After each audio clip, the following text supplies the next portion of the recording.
Alright guys, welcome back to another Opera Omnia video where we have the translations for the Ope Ope burst that aired earlier tonight. Well, we're going to take a look at some of the things that was shown to us in that video. As always, a shout out to MetaU for the translations for everything JP related whenever it does drop. And yeah, let's go ahead and jump into it because I have been mega curious about a few things from my reaction video, and seeing as how my translator app on my phone is not the best, or doesn't give the best translations, I've been waiting on MetaU's translations to get a solid, a good translation as to what was going on. So, anyways, so the first event that is going to be coming up on the 14th is going to be the Heretic Event. So Aiko is going to be getting her FR boards, BT, rework, and Force level 50. So her FR ability, Best Friend, with Iris as her partner. It heals the party. It recovers Brave to party based on own initial Brave. It grants the party HP regen, attack up, and max Brave up, and it is instant turn rate. Now when it comes to the conditions, the first one is that a teammate has to have 100% or more HP, and then the second one is whenever a teammate is recovering Brave to other party members. Now her BT ability, I'm always by your side. So this recovers Brave to party but based on own max Brave. Then deals a Holy Magic AoE Brave plus an HP attack. The BT effect to herself, it changes her HP attack to double Holy plus. The enemy becomes weak to Holy, which is nice. Again, this is an aura. This is not a debuff. This is an aura. For the party, whenever hitting Holy Elemental Weakness, you can choose which party member turn to come next, excluding follow-up attack. Okay. So it's a turn manipulation. It's not something where one of the many things that I was trying to figure out with what my phone was translating, because I initially thought that it was the fact that this was going to be where Aiko would allow somebody else to attack, but that's not the case. It's just basically turn manipulation, which I mean could come in handy depending on, like, let's say who your third slot character is. If you want to make the other teammate act more than the third slot character, let's say they have a short BT effect, they have strong follow-ups that you don't want to lose via the BT effect, so on and so forth, then this can actually come in handy. So this is I'm not gonna say, like, at least right now, I'm not gonna say that it sounded like a must pull or anything like that. It's just more of like a convenience to have. But we'll wait and see, you know what I mean? For when it comes to JP, like, it's kind of hard to tell sometimes when a character is a must pull or not, or if it's something that, like, you really are going to need in the future compared to how Global is. Even though the time difference between JP and Global is, what, 3-4 months now? It's not as bad for the Global version than it is the JP version. But as of right now, I mean, having the ability to be able to choose what teammate to come right after is a nice plus. The party also gains Brave damage up, Brave damage cap up, HP damage up, and HP damage cap up. Now, double Holy plus is a Holy Magic AoE Brave plus an HP attack. It heals party based on total HP damage dealt, and the preceding effects trigger twice. Before the second activation, it recovers Brave to self based on own initial Brave, and then after the second activation, increases party EX recast gauge and extends all party buffs by one action. Oh, okay. I mean, that again, it can come in handy for certain situations. Like her BT effect is sounding more of like if you need something to what she offers, then, like, she is there. But at the same time, it's like I know I'm probably sounding very critical on Aiko, and I promise you I'm not. It's just kind of like the way that I'm I guess you could say the way that I'm looking at it. Just kind of like based off of like some of like the not recent, but like just in general, like, we're always gonna pull for like some of those characters that we think are gonna be good, not good, but we think that we would use their mechanic and that we don't. That's what I'm more leaning towards. Again, I could change my mind. Like, yeah, I tend to change my mind a lot, so you're gonna have to bear with me. This is just me speaking my mind right now. Anyways, though, the next thing or the next event we have after this is gonna be Memorial Battle Stage 5. So Garland is gonna be getting his FR weapon.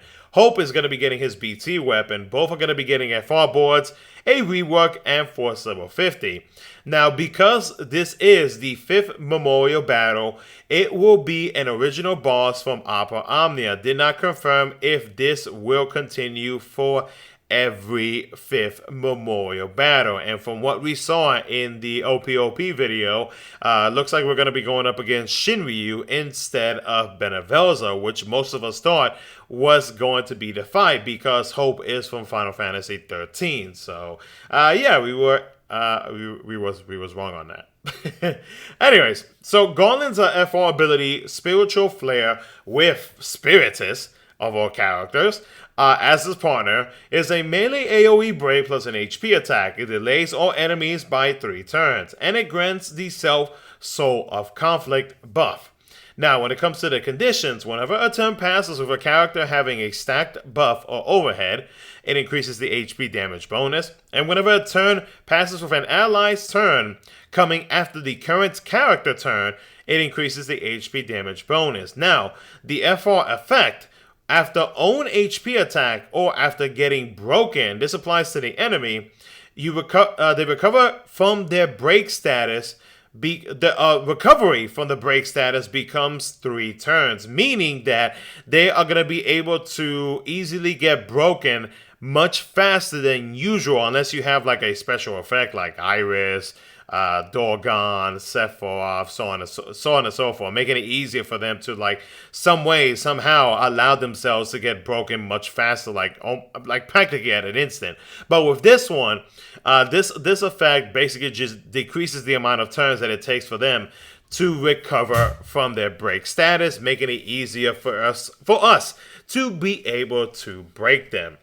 Now, Hope's BT ability is called Divine Judgment. It's a magic AoE break plus an HP attack. The BT effect to himself. Whenever Self has 3 or more buffs, their BT effect duration does not decrease, which is really, when you think about it, a pretty nice add-on to himself in general, because like remember, his skill 1 and skill 2 are FR charging skills, and because of that, if for any other BT effect, like the BT effect duration would go down if said character were to use or would be constantly spamming an FR charging ability. But for Hope to have that is actually very nice, like very, very nice. Now the party, during every HP attack, deals additional HP damage based on the total number of buffs granted to the party. Deals additional HP damage based on the total number of buffs granted to the party.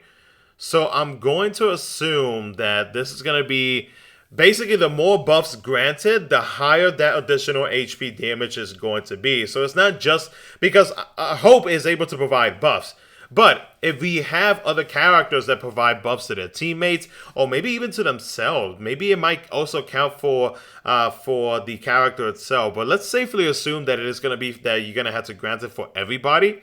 Then we do have like call abilities. We do have specific characters. Like one that comes to mind is Deuce with a BT effect. Her follow-up attack is able to grant a buff constantly to her allies, to her teammates. So like there are like certain characters that is able to do that with their abilities or effects, whatever it may be. There are call abilities. So yeah, this is in a way, it's kind of like the opposite of like Osceola. Because with Osceola, it depends on the number of debuffs that is on the target that you are attacking. Now, of course, if those debuffs expire or if the enemies cleanse their debuffs, then yeah, Osceola's additional HP damage is yeah, it's not gonna happen. But with this one, it is going to be based on the total number of buffs granted to the party. So I'm assuming that there is a cap to this additional HP damage, but we'll wait and see. The other thing is, whenever Self has 6 buffs, HP damage dealt becomes maximum HP damage. Yeah, this Hope's BT effect is looking really, really nice. Like, really, really, really nice.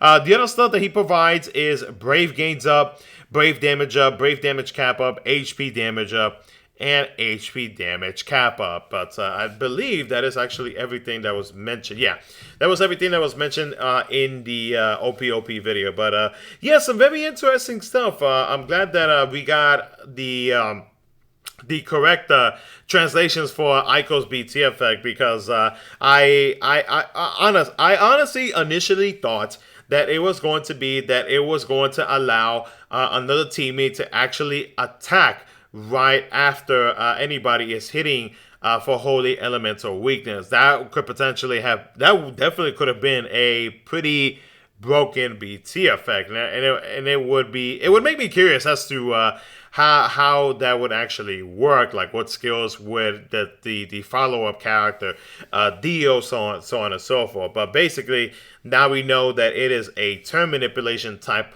of effect. So depending on, well, this applies to everybody. So I mean, like, you can like pick and choose like who you want to basically just jump in the turn order, so on and so forth. And then I'm still flabbergasted at the fact that Spiritus is Garland's FR partner. So, and then Hope's BT sounds really, really nice. But yeah, let me know what you guys think. I'll catch you guys in the next one.